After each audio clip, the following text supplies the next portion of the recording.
का किस्सा है। एक गांव में एक आदमी ने नाई की दुकान बनाई हुई थी। वो कम पैसों में गांव के लोगों के बाल काटता था। सब लोग उससे बहुत खुश थे, यहाँ तक कि गांव का चौधरी भी उसे घर बुलवाकर बाल कटवाता था। आज भी उसकी दुकान पर बहुत रश लगा होता है तो एक आदमी उसके पास आता है। भाईजान, आज बहुत अरसा हो गया है, मैंने बाल नहीं कटवाए। हाय हाय, आज जाओ, मैं भी फारिग हुआ हूँ, तुम्हारा भी काम कर देता हूँ। भाई अच्छे से बाल तराशना, मेरी 2 दिन बाद शादी है, फुल यो बना दो मुझे। फिर नाई उसके बाल काटता है। इस तरह शाम हो जाती है और वो नाई घर चला जाता है। फिर अगला दिन होता है तो चौधरी नाई को अपने घर बुलवाता है। नाई, तुम गांव में इतना अच्छा काम करते हो, मगर यहाँ तो तुम्हें इसके बहुत कम पैसे मिलते हैं। तुम शहर जाकर अपनी किस्मत क्यों नहीं आजमाते? चौधरी साहब, कह तो आप बिल्कुल ठीक रहे हो, पर यहाँ मेरी दुकान कौन चलाएगा? यहाँ तो कोई भी आ जाएगा। तुम्हें कुछ अर्सा शहर में जाकर काम करना चाहिए। मेरा एक दोस्त है वहाँ, उसका पूरा कारोबार है। तुम्हें उसके पास जाना चाहिए, उसे तुम्हारे जैसे आदमी की तलाश है। चौधरी साहब, मैं घर वालों से मशवरा करके कल आपको बताता हूँ। वो नाई खुशी खुशी घर जाता है और घर वालों को ये बात बताता है तो वो सब बहुत खुश होते हैं। हाँ बेटा, चौधरी साहब बिल्कुल ठीक कह रहे हैं, तुम्हें शहर जरूर जाना चाहिए। फिर अगला दिन होता है तो नाई दुकान पर परेशान बैठा होता है तो बिट्टू वहाँ आता है। भाई साहब, आज मैंने बाल कटवाने हैं, क्या आप फारिग हैं? हाँ बिट्टू, फारिग तो हूँ, पर कुछ सोच रहा था मैं। भाई क्या हुआ, आप क्यों परेशान हो और क्या सोच रहे हो? फिर नाई उसे चौधरी वाली सारी बात बताता है।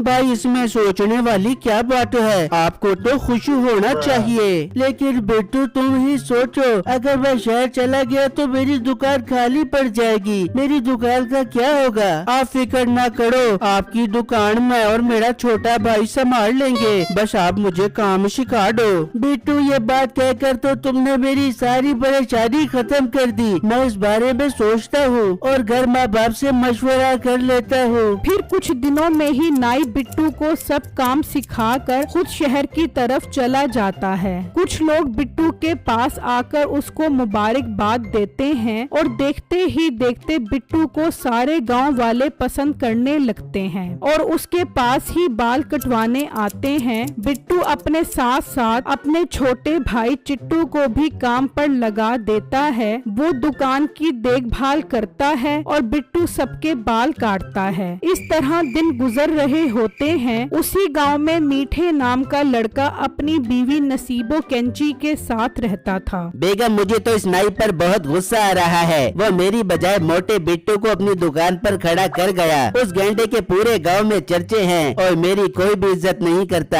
मीठे, मेरी जान के टोटे, तू परेशान क्यों होता है? तू उसकी दुकान के सामने अपनी दुकान खोल ले और कम पैसों में बाल काट बेबियो। बेगम, बात तो तू ठीक बोल रही है, मुझे ऐसा ही करना पड़ेगा। फिर अगला दिन होता है तो मीठा बिट्टू की दुकान के सामने अपनी दुकान खोल लेता है। गांव वालों, एक जरूरी ऐलान सुनो, जो भी मुझसे बाल कटवाएगा अगले महीने में फ्री में उसके बाल काटूंगा। ये ऑफर महदूद मुद्दत के लिए है, जल्दी जल्दी आओ, ऑफर से फायदा उठा जाओ। बिट्टू मीठे की इस हरकत पर हैरान खड़ा होता है तो 2 ग्राहक मीठे के पास चले जाते हैं। मीठे भाई, अगर तुम सच बोल रहे हो तो मेरे बाल काट दो। हाँ हाँ मीठे भाई, मेरे बाल भी काट दो, मगर प्याला कट करना। ये देखकर बिट्टू सोच में पड़ जाता है। ये मीठा भाई हर दफा ऐसा ही क्यों करता है? पता नहीं ये क्यों मेरे पीछे हाथ धो के पड़ा हुआ है। बिट्टू सोच ही रहा होता है तो एक आदमी बिट्टू के पास आता है। बिट्टू, तुम कुछ परेशान लग रहे हो, क्या बात है? देखा ना भाई, सारे लोग मीठे की दुकान पर जा रहे हैं बाल कटवाने के लिए। अब मेरी दुकान कैसे चलेगी? तभी चिट्टू भी वहाँ आ जाता है।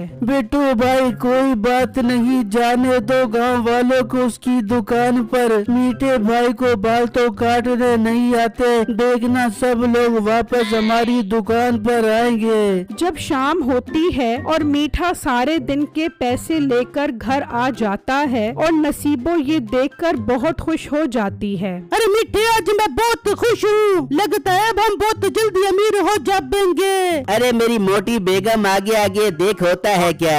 मीठे, आज मैंने तेरी पसंद का आलू गोश्त बनाया है, चलो हम जल्दी से खाना खाते हैं। हाँ सब पता है मुझे, मेरे लिए बनाया है या पैसों की लालच में बनाया है। मैं तुझे पैसे नहीं दूंगा, वरना तू फजूल खर्चियों में उड़ा देगी। उड़ाने दे मीठे, मुझे पैसे उड़ाने दे, तू और पैसे कमा ले बियो। ठीक है उड़ा ले, पर बेगम एक मसला है। क्या मसला है मीठे, मुझे बता, मेरे पास हर मसले का हल होता है। बेगम, अभी भी कुछ लोग बिट्टू की दुकान पर जा रहे हैं, मैं चाहता हूँ कि एक भी आदमी उसकी दुकान पर ना जाए। बस इतनी सी बात पे परेशान हो रहे। मीठे, तू एक काम कर, मोटी बिट्टू की दुकान पे जितने भी शैम्पू और क्रीम है उन पर खुजली पाउडर डाल दे, वो जिसे को भी लगाएगा वो दुम दबा के भाग जाएगा।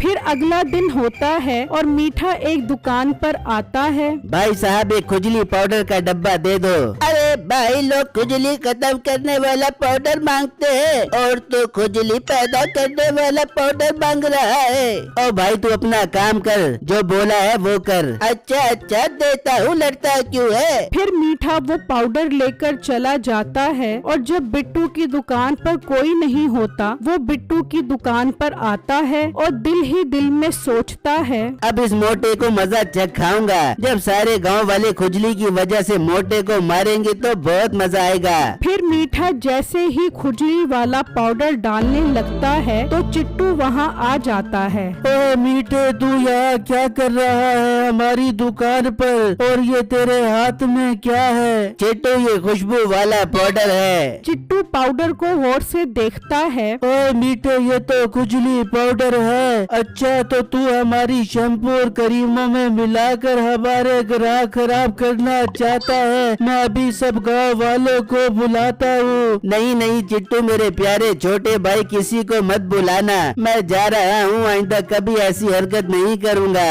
ठीक है मीठे, दफा हो जा हमारी दुकान से। फिर मीठा वहाँ से चला जाता है। तभी बिट्टू भी वहाँ आ जाता है तो चिट्टू बिट्टू को सारी बातें बताता है। चिट्टू मेरे छोटे भाई, हम क्या कर सकते हैं, मीठा बहुत ढीठ है, इसको सिर्फ गांव के चौधरी साहब ही सजा दे सकते हैं। चिट्टू सोचने लगता है, अब मुझे कुछ करना होगा, मुझे मीठे पर नजर रखनी होगी। फिर अगला दिन होता है तो एक आदमी मीठे के पास आता है। क्या तुम बिट्टू को जानते हो? हाँ जानता हूँ, पहले बताओ क्या काम है। चौधरी साहब ने बिट्टू को बाल कटवाने के लिए बुलाया है। ये सुनकर मीठा सोचने लगता है, क्यों ना मैं ही बिट्टू बन के चौधरी के पास चला जाऊँ और उसके बाल काटने के अच्छे खासे पैसे बटोरूं। क्या सोच रहे हो भाई? जी मैं ही बिट्टू हूँ, बताओ कब चलना है। कल सुबह जल्दी आ जाना, देर मत करना, चौधरी साहब ने शादी में जाना है। चिट्टू छुपा ये सारी बातें सुन रहा होता है। अच्छा, तो ये इसकी दूसरी चाल है, ये मेरे भाई की मेहनत पर डाका मारना चाहता है, इसको तो अब सबक सिखाना पड़ेगा। जब सुबह होती है तो मीठा चौधरी के घर की तरफ निकल पड़ता है तो चिट्टू भी चुपके से अपने पालतू कुत्ते को लेकर उसके पीछे जाता है और चौधरी के घर पहुंच जाता है। फिर मीठा जैसे ही चौधरी के बाल काटने लगता है तो चिट्टू अपना कुत्ता छोड़ देता है तो मीठा डर कर चौधरी के गलत बाल काट देता है। चौधरी शीशे में देखता है तो उसके बाल खराब कटे होते हैं। ओ मनहूस इंसान, ये तूने क्या किया मेरे बालों के साथ? चौधरी साहब, ये बिट्टू के कुत्ते की वजह से हुआ है। हाँ, बिट्टू के कुत्ते की वजह से? तो तू